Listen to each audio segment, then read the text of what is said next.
Hi, this is James again, and welcome to Storytime with James.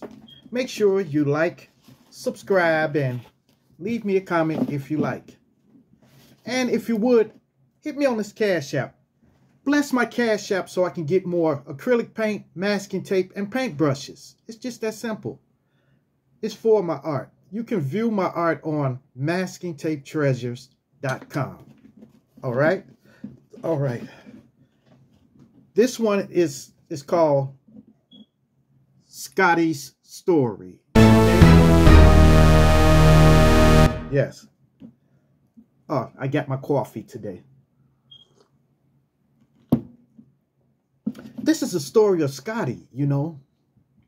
I met Scottie at the job, okay?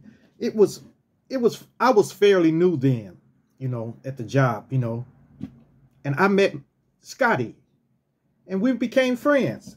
Actually, he became a good friend of mine. He was very comical and we would always joke around and stuff like that, you know. So Mike Scottie would call me every now and then, and we would talk about stuff, you know. Talk about stuff at the job and our cars and stuff like that. So one day, Mike told me about his wife, okay? About his wife, how controlling she was. That every time he would get on the phone, every time he would get on the phone with me, she would say, "Who you talking to? Who you talking to?" You know, and he would just pass her the phone, and she would say, "Oh, hey James," and then she'd pass it back to him, you know. I don't know what that was, you know, but it seems she didn't want him to talk to no one else, you know. Then one day he came to work with scratches on his neck and scratches around his eyes and stuff like that. And I asked him, "Man, what happened? What happened?" He said, I ran through some bushes and they scratched me. So I just let it go. I said, all right, you know. Then he called me one day and she was tearing up the house and hitting him in the face. And I told him to get out of there. Get out of there, man. Is you crazy? Something, get out of there. He said, "She won't let me. She won't let me."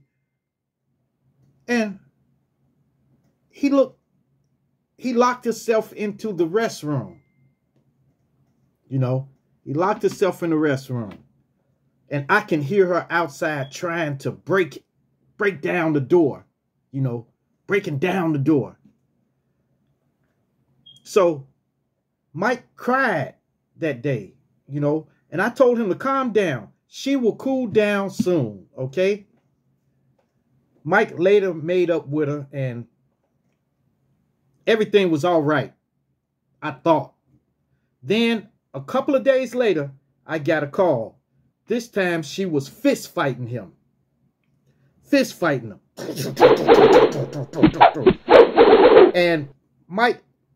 And then she knocked the phone out of his hand and I was listening.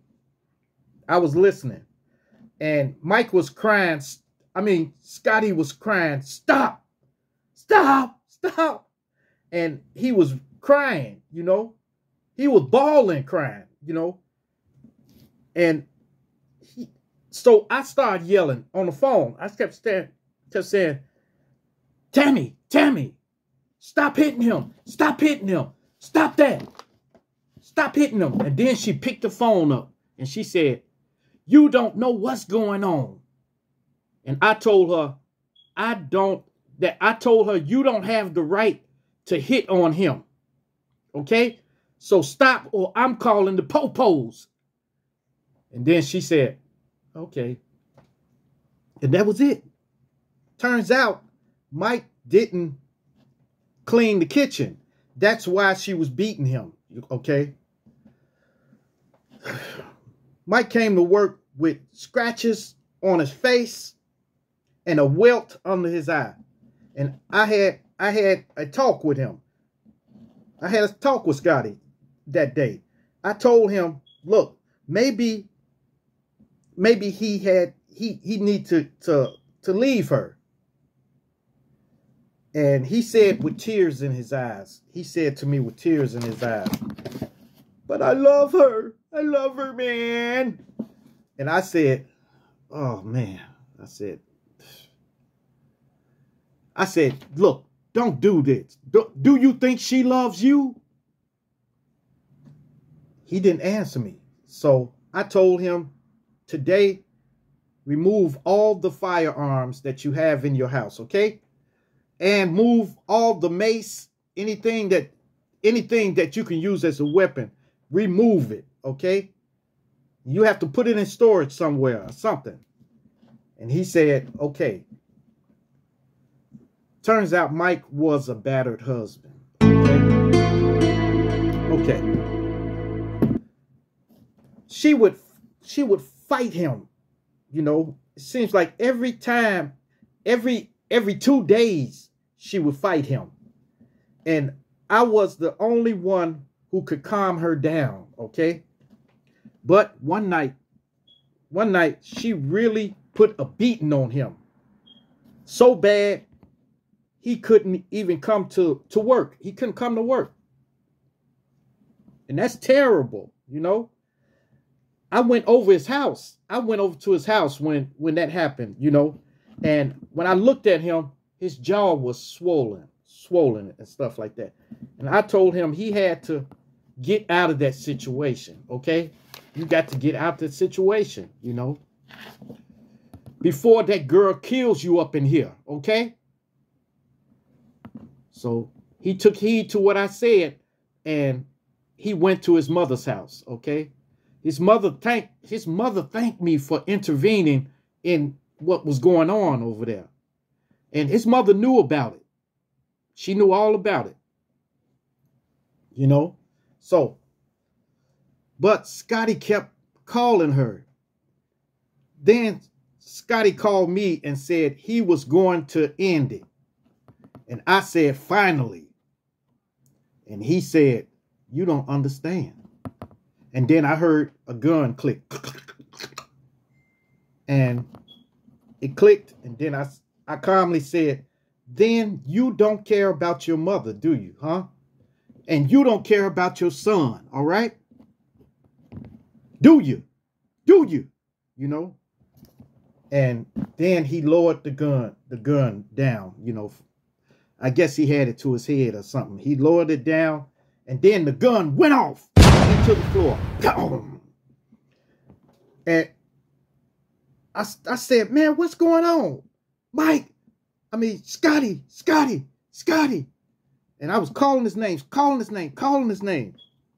And then he said, he was crying and stuff, and he said, I'm sorry, man, I'm sorry. And I asked him, is anyone downstairs? Is anyone downstairs? And luckily his mom was downstairs, but she wasn't in the kitchen. She was out the kitchen, you know. And I can hear her calling his name from downstairs frantically. Scottie! Scottie!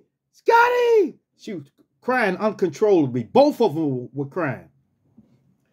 And Scottie he grabbed his mother and he said, Mama, I'm sorry, Mama, I'm sorry. I'm sorry. I'm sorry. Yeah, that was a real close call.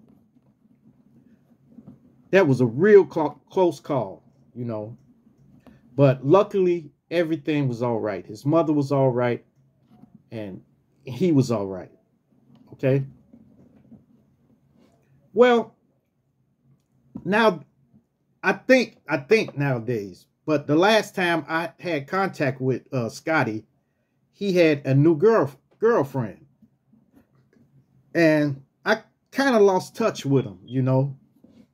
But I saw him a couple of years ago, and he told me that his mom passed away. Oh, no. Okay? And his ex-wife won't let him see his son, okay? But he was going to court to straighten that out, okay? So I don't know what became of Scottie, but he was my partner. Me and him were close, you know. We parted ways, and I never saw him again, you know. I hope he's all right, you know. There are many battered men out here, but they won't come forth and speak up, okay? If you know of one, try to straighten his butt out, okay? Don't ridicule him, though, but kind of talk to him and show him that there's a better way, okay? All right. There's a hotline you can call if you are a battered person. You know, if you a battered person and not telling anybody. So you can reach the National Domestic Violence Hotline at 1-800-799-7233. That's 1-800-799-7233. So call them up and get some help, okay? All right. Get some help, seriously. Arizona iced tea.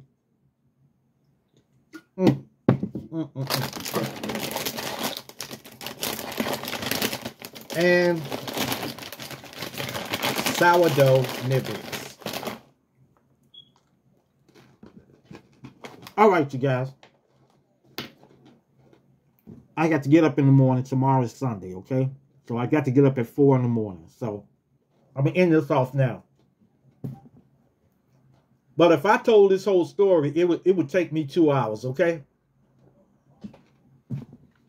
Make sure you like, subscribe, and leave me a comment if you like.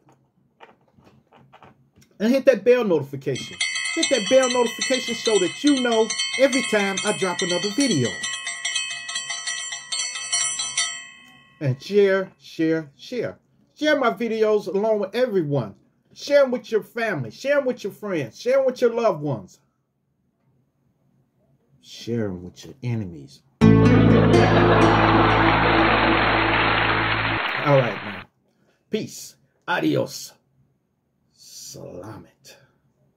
Chair dance.